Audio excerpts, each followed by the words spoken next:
வணக்கம். செய் நன்றி அறிதல் அதிகாரத்தின் 10வது குறளை இன்று நாம் காணலாம். நன்றி உணர்தல், நன்றி உணர்ச்சியை வெளிக்காட்டுதல் என்பது பல சமயங்களில் நமது இயல்பாக அமையும். நாமளே அப்படி தான் இருப்போம். ஆனால் அதை மறந்து போகிறவங்களும் இருக்காங்க. பல பேர் பெரிய பெரிய உதவிகளை கூட வாங்கி கொண்டு நமக்கு அதுக்கு சம்மந்தமே இல்லாமல் போயிடுவாங்க. நமக்கு கஷ்டமான நேரத்தில் கூட உதவி செய்யணுங்கிற எண்ணம் அவர்களுக்கு வராது.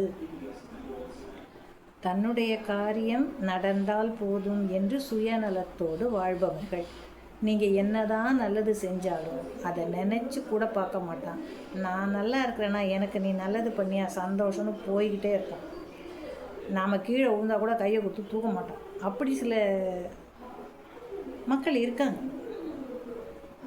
அதைத்தான் வள்ளுவர் சொல்கிறார்.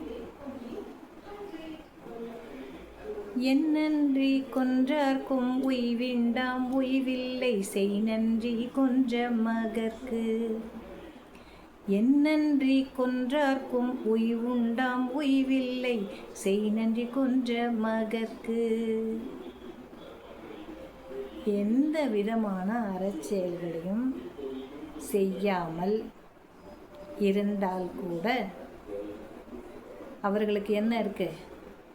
ஒரு விமோச்சனம் இருக்கிறது, ஒரு பயன் இருக்கிறது, உயர்வுகள் இருக்கின்றன. ஆனால் இந்த உயர்வுகள் எல்லாம் யாருக்கு இல்லை அப்படின்னு பார்த்தோம்னா செய் நன்றி கொன்ற மகற்கு. ஒருவர் செய்த உதவியை ஒருவன் மறந்து விட்டான் என்றால் அதைவிட பெரிய பாவச் செயல் எதுவுமே கிடையாது. அவனுக்கு எந்த காலத்திலுமே என்ன கிடையாது? பெருமை கிடையாது, உய்வு இல்லை, விமோச்சனம் கிடையாது. அது பாவத்திற்கு ஒப்பானது. என்னன்றி கொன்றார்க்கும் உய்வுண்டாம்.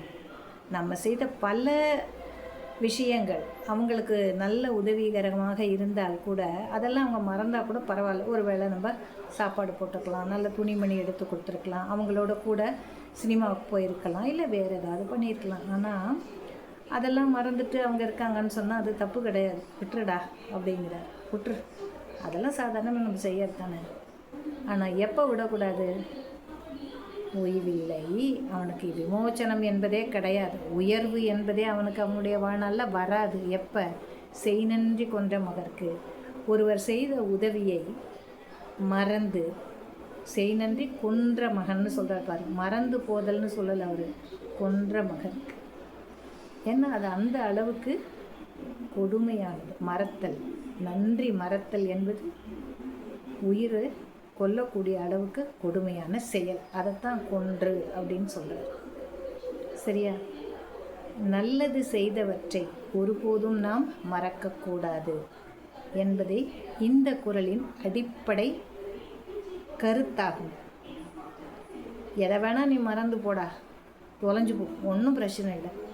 ஆனால் செய் நன்றி மறந்து விட்டால் உனக்கு உன் வாழ்க்கையில் என்றைக்குமே உயர்வில்லை என்று கூறுகிறார். நாளை அடுத்த அதிகாரத்தில் நாம் சந்திக்கலாம்.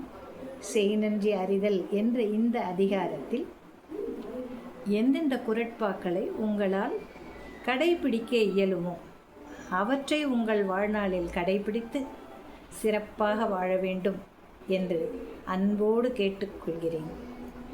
நன்றி.